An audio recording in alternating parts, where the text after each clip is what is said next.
नमस्कार, आप live series देख रहे हैं। आपके साथ मैं हूं वसीम खान। देखिए 2024 और 25 का रन बेहद ही नजदीक है। ऐसे में रोजगार की बातें होने लगी है, नियुक्ति पत्र बंटने लगे हैं। आज देश के प्रधानमंत्री नरेंद्र मोदी ने भी 50,000 से अधिक युवाओं को नियुक्ति पत्र बांटा। वहीं मुख्यमंत्री नीतीश कुमार भी 2 नवंबर को पटना के गांधी मैदान में नियुक्ति पत्र बांटने वाले हैं।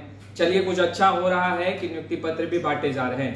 मगर आज जब देश के प्रधानमंत्री नरेंद्र मोदी नियुक्ति पत्र बांट रहे थे, वहीं महागठबंधन के तमाम नेताओं ने जमकर निशाना साधा।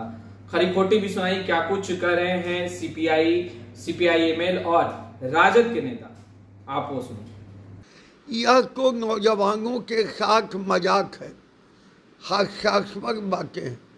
इन्होंने 2014 में ही वादा किया था प्रधानमंत्री कि हम प्रति वर्ष बेरोजगार को 2 लाख नौकरी देंगे। अब तो 9.5 वर्ष हो गए। यह तो झूठ का पुलिंदा देश के नौजवानों को चॉकलेट चूसाने का काम कर रहे हैं। इसलिए बेरोजगार नौजवानों के साथ केंद्र की सरकार ने मजाक उड़ाने का काम किया है, रोजी देने का काम नहीं किया। चाय की दुकान में बैठ के जिस तरह से बीजेपी वाले आम लोग डिबेट करते हैं, उसी किस्म का डिबेट घमंडिया इंडिया, अरे ये न्यू इंडिया है। नरेंद्र मोदी जी बोला है कि नहीं बोला है? नरेंद्र मोदी पानी पी पी के बोला है ये न्यू इंडिया है। तो इंडिया रहे या भारत रहे, मेरे सिर्फ इंडिया नाम दे देने से इतना बौखला गए आप, इतना विचलित हो गए आप कि हजारों करोड़ रुपया खर्च करके उस शब्द को भारतीय संविधान और भारतीय जो आपको जो व्यवस्था है उससे हटाने का आपने ये कोशिश किया। उन्हीं रुपयों से तो आप रोजगार दे सकते थे। हजारों करोड़ का खर्चा है, चारों तरफ से बिखरा हुआ है पूरी देश दुनिया में।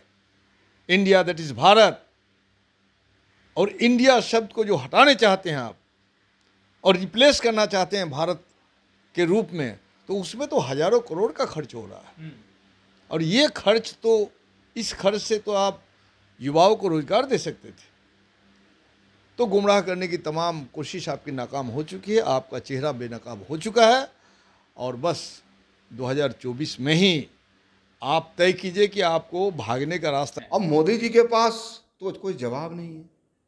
जहां लाखों लोगों की नियुक्तियां एक स्टेट, जो स्टेट पिछड़ा हुआ स्टेट है और इस स्टेट के साथ हमेशा सौतेला व्यवहार हुआ है, और वह स्टेट अपने बलबूते पर, अपने मेहनती पर, बिहार के लोग मेहनती होते हैं, परिश्रमी होते हैं, प्रतिभावान होते हैं, और वह स्टेट लाखों लोगों को नौकरियां देता है। और केंद्र में बैठी सरकार सिर्फ लोगों को जुमलेबाजी और ठगने का काम करे। लोगों को अंतर दिख रहा है कि माननीय नेता तेजस्वी प्रसाद यादव जी एक तरफ 1 साल में लाखों लोगों की नियुक्तियां दे रही हैं, और दूसरी तरफ केंद्र में बैठे मोदी सरकार सिर्फ नौजवानों को ठगने का काम कर रही है। ठग कैसे रही? आज भाई 50,000 से ऊपर नियुक्ति पत्र बांट। अरे उन्होंने कहा था अच्छे दिन लाएंगे, 2 करोड़ नौकरियां देंगे। अब बताइए कि पिछले 9.5 वर्षों में 51,000 लोगों की नियुक्ति पत्र बांटे जा रही हैं। तो यह तो स्पष्ट दिखता है कि आपने नौजवानों के साथ छलने का काम किया, उसके भावना के साथ ठगने का काम किया है, उसके भविष्य के साथ खिलवाड़ करने का काम किया। वही तो माननीय तेजस्वी प्रसाद यादव और गठबंधन के तमाम नेता ने बिहार के नौजवानों के साथ साथ अन्य स्टेट के नौजवानों को भविष्य संभालने का। भाजपा की सरकार ने और देश के प्रधानमंत्री ने देश के युवाओं को सिर्फ जुमला ही दिया। सत्ता में आए थे तो वादा किया था कि प्रति वर्ष 2 करोड़ रोजगार देंगे। उस हिसाब से बीते 9 वर्षों में तो 18 करोड़ रोजगार मिलने चाहिए, लेकिन मिला क्या? ऊंट के मुंह में जीरा। आज तक 8 लाख के आसपास रोजगार के अवसर दे पाए, और रोजगार अगर देते भी हैं तो उसकी मार्केटिंग में लग जाते हैं। सीखना तो बिहार से चाहिए।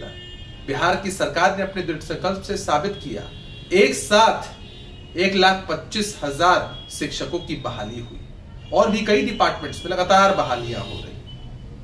ये जुमले वाली सरकार है, और देश के यही युवा इस बार इनको बाहर का रास्ता दिखाएंगे। तो आपने सुना तमाम महागठबंधन के नेताओं का मानना है कि युवाओं को अपमानित कर रहे हैं देश के प्रधानमंत्री नरेंद्र मोदी। जो वादा किया था वो निभा नहीं पाए हैं और चुनाव के वक्त कहीं ना कहीं युवाओं को लुभाने की कोशिश और चॉकलेट दिखाने की कोशिश कर रहे हैं, मगर ऐसा बिल्कुल संभव नहीं है कि युवा जो हैं वो देश के प्रधानमंत्री नरेंद्र मोदी से प्रभावित होंगे।